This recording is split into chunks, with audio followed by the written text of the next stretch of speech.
के मन हर्षाए, हो सुनकर के मन हर्षाए। बाबा तेरी मीठी मुरली की धुन सुनकर के मन हर्षाए, हो सुनकर के मन हर्षाए। रास रचाए साथ तुम्हारे, रास रचाए साथ तुम्हारे, झूम झूम दिल ये गाए, हो झूम झूम दिल ये गाए।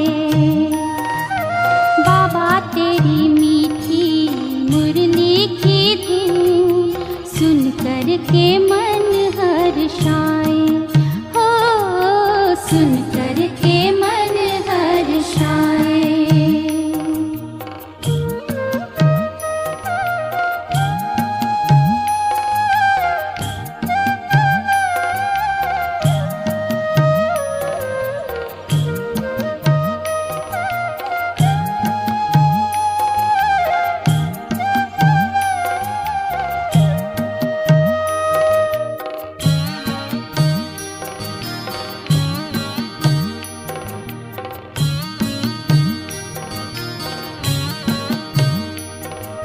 मुरली तेरी प्रीत है दिल की, देती अनुभव निराला, हो देती अनुभव निराला। जीवन ये लाए उजाला, पिए जो अमृत प्याला, पिए जो अमृत प्याला। मुरली की तान पे तेरे अतीन्द्रिय सुख हम पाए, हो अतीन्द्रिय सुख हम पाए। बाबा तेरी मीठी मुरली की धुन सुनकर के मन हर्षाए, हो सुनकर के मन हर्षाए।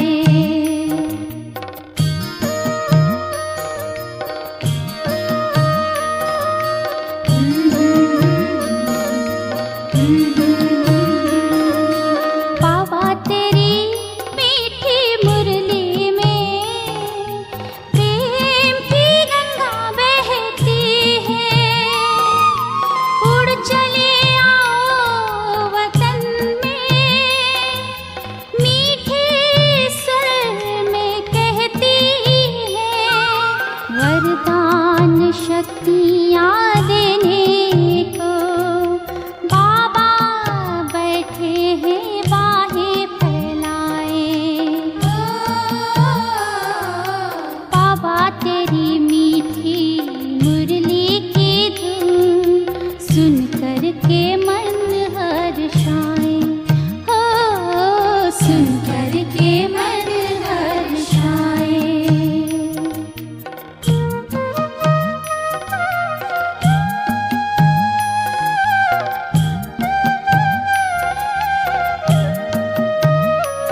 शांति।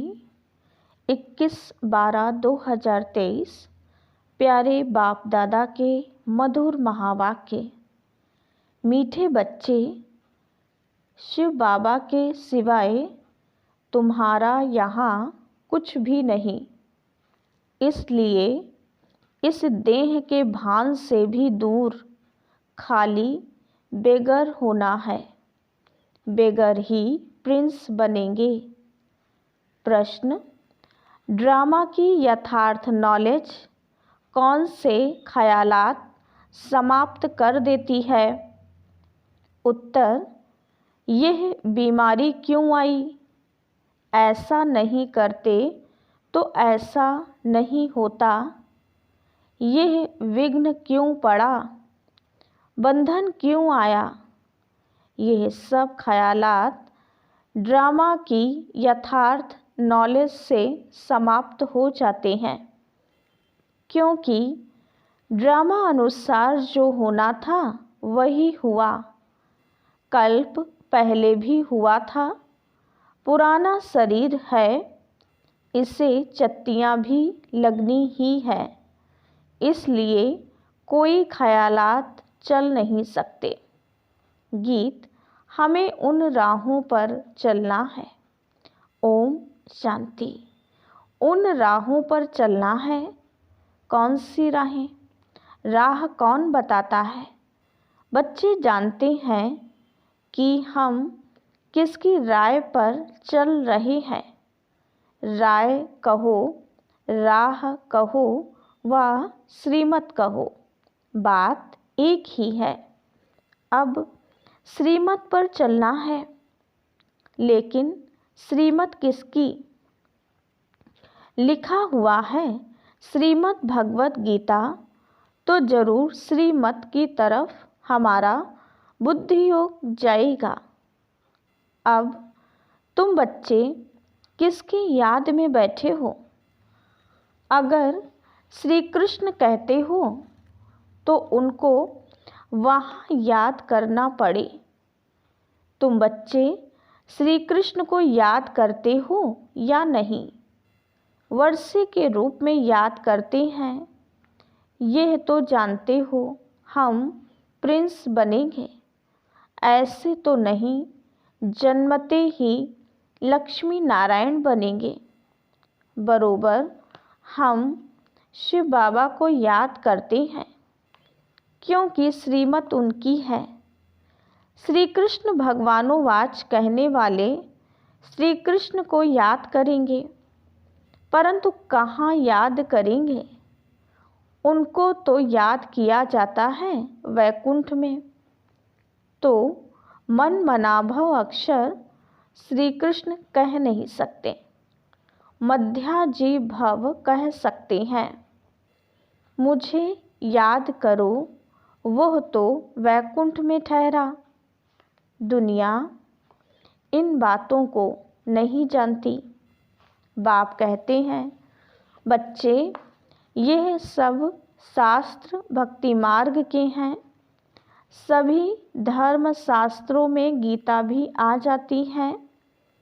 बरोबर गीता भारत का धर्म शास्त्र है। वास्तव में तो यह सभी का शास्त्र है। कहा भी जाता है श्रीमद् सर्वशास्त्रमयी शिरोमणि गीता, यानी सबसे उत्तम ठहरी। सभी से उत्तम है शिव बाबा। श्री श्री, श्रेष्ठ से श्रेष्ठ। श्री कृष्ण को श्री श्री नहीं कहेंगे। श्री श्री कृष्ण व श्री श्री राम नहीं कहेंगे। उनको सिर्फ श्री कहेंगे। श्रेष्ठ से श्रेष्ठ जो है वही आकर फिर श्रेष्ठ बनाते हैं। श्रेष्ठ से श्रेष्ठ है भगवान। श्री श्री अर्थात सभी से श्रेष्ठ। श्रेष्ठ का नाम वाला है। श्रेष्ठ तो जरूर देवी देवताओं को कहेंगे, जो अभी नहीं है। आजकल श्रेष्ठ किसको समझते हैं? अभी के लीडर्स आदि का कितना सम्मान करते हैं, परंतु उन्हें श्री तो कह नहीं सकते। महात्मा आदि को भी श्री अक्षर नहीं दे सकते। अभी तुमको ऊंचे से ऊंचे परमात्मा से ज्ञान मिल रहा है। सबसे ऊंचा है परमपिता परमात्मा, फिर है उनकी रचना, फिर रचना में ऊंचे से ऊंचे हैं ब्रह्मा विष्णु शंकर। यहाँ भी नंबरवार मर्तबे हैं। ऊंचे से ऊंचे प्रेसिडेंट, फिर प्राइम मिनिस्टर, यूनियन मिनिस्टर। बाप बैठ सृष्टि के आदि मध्य अंत का राज समझाते हैं। भगवान रचयिता है। अब रचयिता अक्षर कहने से मनुष्य पूछते हैं सृष्टि कैसे रची गई। इसलिए यह जरूर कहना पड़ता है कि त्रिमूर्ति शिव रचयिता है। वास्तव में रचयिता के बजाय रचवाने वाला कहना ठीक है। ब्रह्मा द्वारा दैवी कुल की स्थापना कराते हैं। ब्रह्मा द्वारा स्थापना किसकी? दैवी संप्रदाय की। शिव बाबा कहते हैं अभी तुम हो ब्रह्मा की ब्राह्मण, अभी तुम हो ब्रह्मा की ब्राह्मण संप्रदाय, वो है आसुरी संप्रदाय। तुम हो ईश्वरीय संप्रदाय, फिर दैवी संप्रदाय बनेंगे।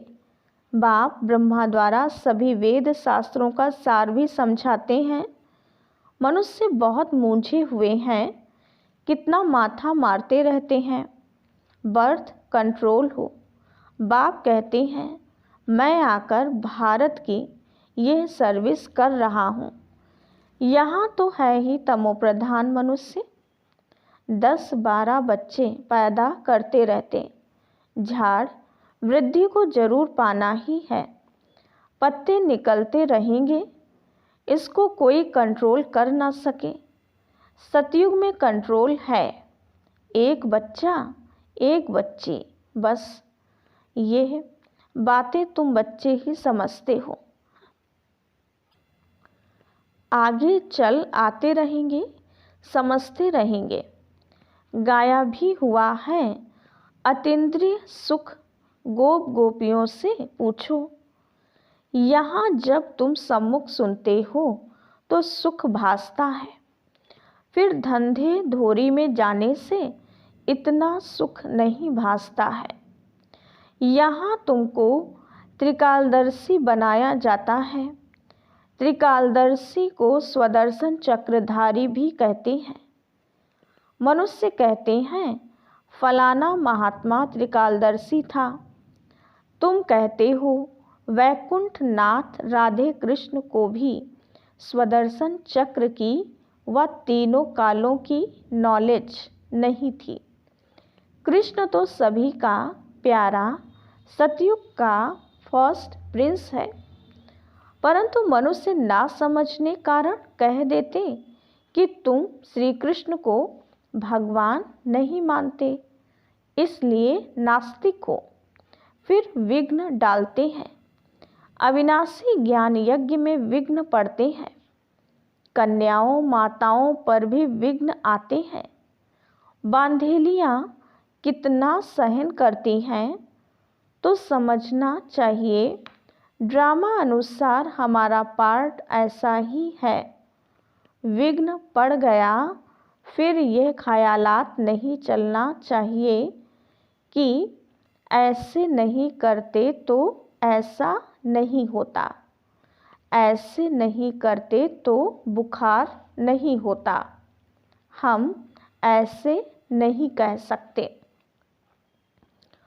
ड्रामा अनुसार यह किया, कल्प पहले भी किया था, तब तकलीफ हुई। पुराने शरीर को चत्तियाँ भी लगनी ही हैं, अंत तक मरम्मत होती रहेगी। यह भी आत्मा का पुराना मकान है। आत्मा कहती है मैं भी बहुत पुरानी हूँ, कोई ताकत नहीं रही। ताकत ना होने कारण कमज़ोर आदमी दुख भोगते हैं। माया कमज़ोर को बहुत दुख देगी। हम भारतवासियों को बरोबर माया ने बहुत कमज़ोर किया है। हम बहुत ताकत वाले थे, फिर माया ने कमज़ोर बना दिया। अब फिर उन पर जीत पाते हैं तो माया भी हमारी दुश्मन बनती है। भारत को ही जास्ती दुख मिलता है। सबसे कर्जा ले रहे हैं। भारत बिल्कुल पुराना हो गया।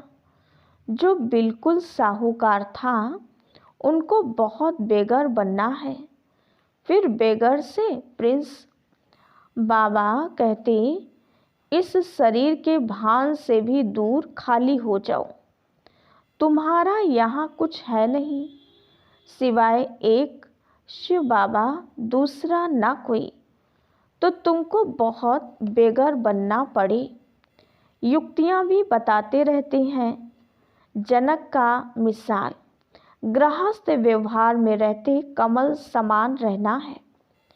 श्रीमत पर चलना है, सब सरेंडर भी कर देना है।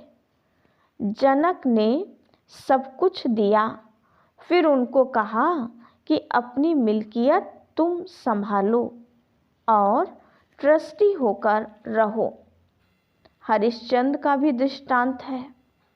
बाप समझाते हैं, बच्चे तुम अगर बीज नहीं बोएंगे तो तुम्हारा पद कम हो जाएगा। फॉलो फादर तुम्हारे सामने ये दादा बैठा है, बिल्कुल ही शिव बाबा और शिव शक्तियों को ट्रस्टी बनाया। शिव बाबा थोड़े ही बैठ संभालेंगे, ये अपने पर थोड़े ही बलि चढ़ेगा। इनको माताओं पर बलि चढ़ना पड़े, माताओं को ही आगे करना है।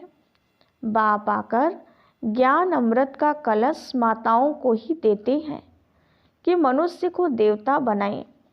लक्ष्मी को नहीं दिया है। इस समय यह है जगत अम्बा, सतयुग में होगी लक्ष्मी।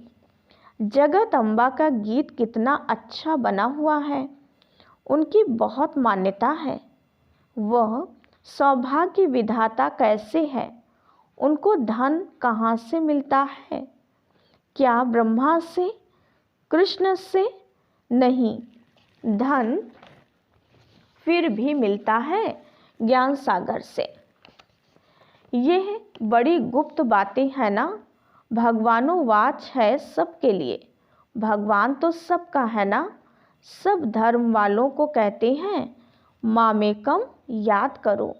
भल शिव के पुजारी भी बहुत हैं, परंतु जानते कुछ भी नहीं। वह हुई भक्ति। अब तुमको ज्ञान कौन देते हैं? Most beloved father. Shri Krishna को ऐसे नहीं कहेंगे, उनको सतयुग का प्रिंस कहेंगे। भल श्री कृष्ण की पूजा करते हैं, परंतु यह ख्याल नहीं करते कि वह सतयुग का प्रिंस कैसे बना। आगे हम भी नहीं जानते थे, तुम बच्चे अब जानते हो। बरोबर हम फिर से प्रिंस प्रिंसेस बनेंगे, तब तो फिर बड़े होकर लक्ष्मी नारायण को वरेंगे ना। यह नॉलेज है ही भविष्य के लिए। इसका फल 21 जन्म के लिए मिलता है। कृष्ण के लिए नहीं कहेंगे कि वह वर्षा देते हैं, वर्षा बाप से मिलता है। शिव बाबा राजयोग सिखलाते हैं। ब्रह्मा के मुख से हजारों ब्राह्मण निकलते हैं, उन्हों को ही यह शिक्षा मिलती है। सिर्फ तुम ब्राह्मण हो कल्प के संगम युग के, बाकी सारी सृष्टि है कलयुग की। वह सब कहेंगे अब हम कलयुग में हैं, तुम कहेंगे हम संगम पर हैं। यह बातें कहीं है नहीं। यह नई नई बातें दिल में रखनी हैं।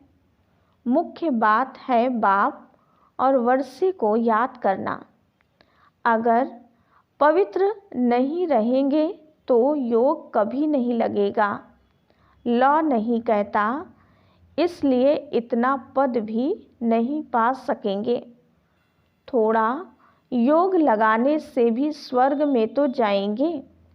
बाप कहते हैं अगर पवित्र नहीं बनेंगे तो मेरे पास आ नहीं सकेंगे।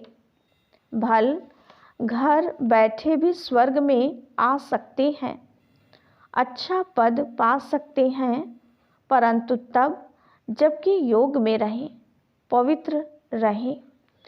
पवित्रता बिगर योग लगेगा नहीं, माया लगाने नहीं देगी। सच्चे दिल पर साहेब राजी होगा। जो विकार में जाते रहते हैं, कहते मैं शिव बाबा को याद करता हूँ, यह तो अपनी दिल खुश करते हैं। मुख्य है पवित्रता। कहते हैं बर्थ कंट्रोल करो, बच्चे पैदा मत करो। यह तो है ही तमोप्रधान दुनिया। अभी बाबा बर्थ कंट्रोल करा रहे हैं। तुम हो सभी कुमार कुमारियाँ, तो विकार की बात नहीं। यहाँ तो विष पर बच्चियों को कितना सहन करना पड़ता है। बाबा कहते हैं बहुत परहेज रखनी है। यहाँ ऐसा तो कोई नहीं होगा जो शराब पीता होगा। बाप बच्चों से पूछते हैं अगर झूठ बोलेंगे तो धर्मराज की कड़ी सजा भोगनी पड़ेगी। भगवान के आगे तो सच बोलना चाहिए। कोई जरा भी शराब किसी कारण से अथवा दवाई रीति से पीते हैं, कोई ने हाथ नहीं उठाया। यहाँ सच जरूर बोलना है। कोई भी भूल होती है तो फिर से लिखना चाहिए, बाबा मेरे से ये भूल हुई। माया ने थप्पड़ मार दिया। बाबा को तो बहुत लिखते भी हैं। आज हमारे में क्रोध का भूत आ गया, थप्पड़ मार दिया। आपकी तो मत है थप्पड़ नहीं मारना चाहिए। दिखलाते हैं कृष्ण को ओखरी से बांधा। यह तो सब झूठी बातें हैं। बच्चों को प्यार से शिक्षा देनी चाहिए, मार नहीं देनी चाहिए। भोजन बंद करना, मिठाई ना देना, ऐसे सुधारना चाहिए। थप्पड़ मारना क्रोध की निशानी हो जाती है। सो भी महात्मा पर क्रोध करते हैं। छोटे बच्चे महात्मा समान होते हैं ना, इसलिए थप्पड़ नहीं मारना चाहिए। गाली भी नहीं दे सकते। ऐसा कर्म नहीं करना चाहिए जो ख्याल में आए हमने यह विकर्म किया। अगर किया तो फौरन लिखना चाहिए, बाबा हमसे ये भूल हुई, हमें क्षमा करो, आगे नहीं करेंगे। तौबा करते हैं ना, वहाँ भी धर्मराज सजा देते हैं तो तौबा करते हैं, आगे फिर नहीं करेंगे। बाबा बहुत प्यार से कहते हैं लाडले सपूत बच्चे, प्यारे बच्चे, कभी झूठ नहीं बोलना। कदम कदम पर राय पूछना है। तुम्हारा पैसा अब लगता है भारत को स्वर्ग बनाने में। तो कौड़ी कौड़ी हीरे समान है। ऐसे नहीं हम कोई सन्यासियों आदि को दान पुण्य करते हैं। मनुष्य हॉस्पिटल अथवा कॉलेज आदि बनाते हैं तो क्या मिलता है? कॉलेज खोलने से दूसरे जन्म में विद्या अच्छी मिलेगी। धर्मशाला बनाने से महल मिलेगा। यहाँ तो तुमको जन्म जन्मांतर के लिए बाप से बेहद का सुख मिलता है, बेहद की आयु मिलती है। इससे बड़ी आयु और कोई धर्म वाले की होती नहीं। कम आयु भी यहाँ की गिनी जाती है। तो अब बेहद के बाप को चलते फिरते उठते बैठते याद करेंगे, तब ही खुशी में रहेंगे। कोई भी तकलीफ हो तो पूछो, बाकी ऐसे थोड़े ही गरीब होंगे। कहेंगे बाबा हम तो आपके हैं, अब हम आपके पास बैठ जाते हैं। ऐसे तो दुनिया में गरीब बहुत हैं, सब कहें हमको मधुबन में रख लो, ऐसे तो लाखों इकट्ठे हो जाएं। यह भी कायदा नहीं। तुमको गृहस्थ व्यवहार में रहना है, यहाँ ऐसे रह नहीं सकते। धंधे में हमेशा ईश्वर अर्थ 1-2 पैसा निकालते हैं। बाबा कहते हैं अच्छा तुम गरीब हो, कुछ भी नहीं निकालो, नॉलेज को तो समझो और मन मनाभव हो जाओ। तुम्हारी मम्मा ने क्या निकाला, फिर वह ज्ञान में भी तीखी है, तन मन से सेवा कर रही है। इसमें पैसे की बात नहीं, बहुत बहुत करके 1 रुपया दे देना, तुम्हें साहूकार जितना मिल जाएगा। पहले अपने गृहस्थ व्यवहार की संभाल करनी है, बच्चे दुखी ना हो। अच्छा, मीठे मीठे सिकीलधे बच्चों प्रति माता पिता बाप दादा का याद प्यार और गुड मॉर्निंग। वंदे मातरम, सलाम वालेकुम, जय जय जय हो तेरी।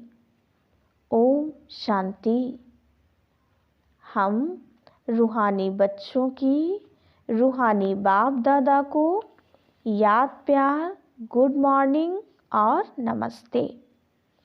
धारणा के लिए मुख्य सार। पहली पॉइंट, ऐसा कोई कर्म नहीं करना है जिसके पीछे ख्याल चले। तौबा तौबा करना पड़े, झूठ नहीं बोलना है, सच्चे बाप से सच्चा रहना है। दूसरी पॉइंट, भारत को स्वर्ग बनाने में अपनी एक एक कौड़ी सफल करनी है। ब्रह्मा बाप समान सरेंडर हो, ट्रस्टी बनकर रहना है। वरदान, हर आत्मा के संबंध संपर्क में आते सब प्रश्नों से पार रहने वाले सदा प्रसन्नचित्त भव।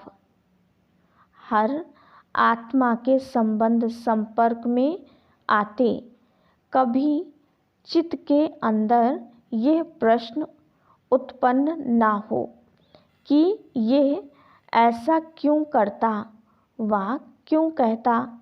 यह बात ऐसे नहीं ऐसे होनी चाहिए। जो इन प्रश्नों से पार रहते हैं वही सदा प्रसन्नचित्त रहते हैं। लेकिन जो इन प्रश्नों की क्यों में चले जाते, रचना रच लेते, तो उन्हें पालना भी करनी पड़ती, समय और एनर्जी भी देनी पड़ती। इसलिए इस व्यर्थ रचना का बर्थ कंट्रोल करो। स्लोगन, अपने नयनों में बिंदु रूप बाप को संभालो तो और कोई समा नहीं सकता।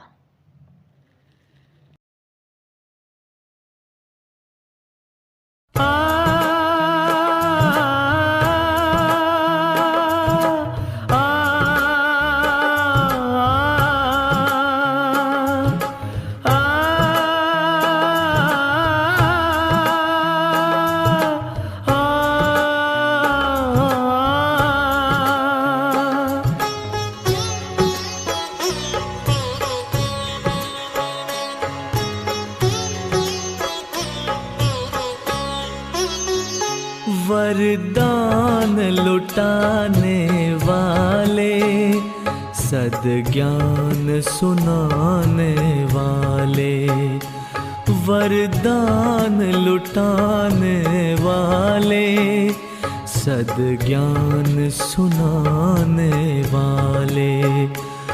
आठों ही प्रहर मेरे तेरे ध्यान में लग जाए, वरदान लुटाने वाले, सद्ज्ञान सुनाने वाले।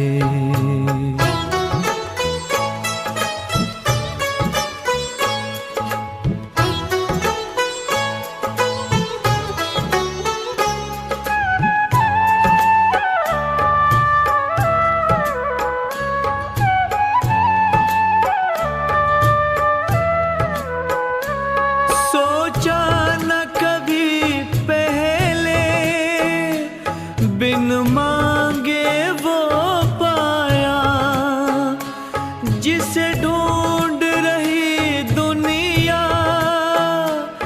उसने हमें अपनाया, उसने हमें अपनाया। कोई पूछे कौन मिला, मुख कैसे बतलाए, वरदान लुटाने वाले, सद्ज्ञान सुनाने वाले।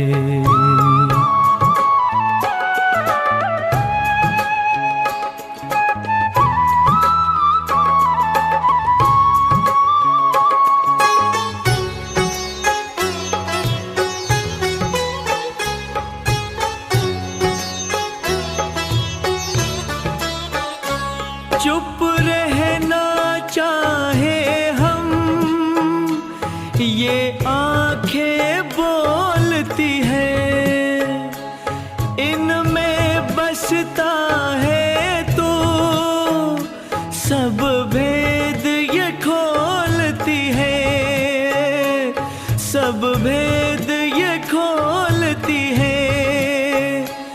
चेहरे की ये मुस्कान तेरा पता बता जाए, वरदान लुटाने वाले, सद्ज्ञान सुनाने वाले।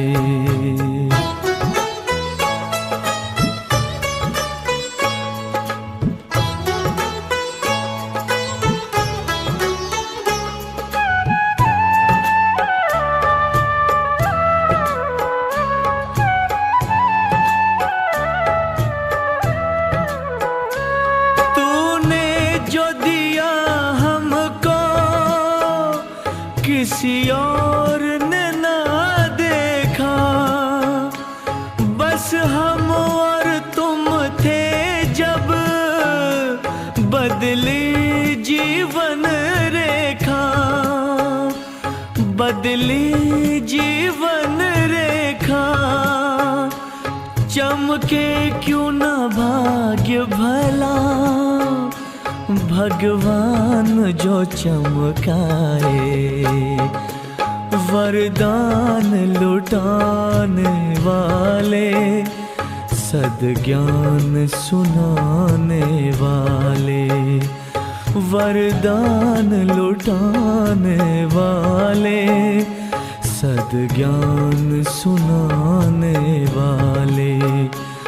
आठों ही प्रहर मेरे तेरे ध्यान में लग जाए, वरदान लुटाने वाले, सद्ज्ञान सुनाने वाले, वरदान लुटाने वाले, सद्ज्ञान सुनाने वाले, वरदान लुटाने वाले, सद्ज्ञान सुनाने वाले, वरदान लुटाने वाले सद्ज्ञान सुना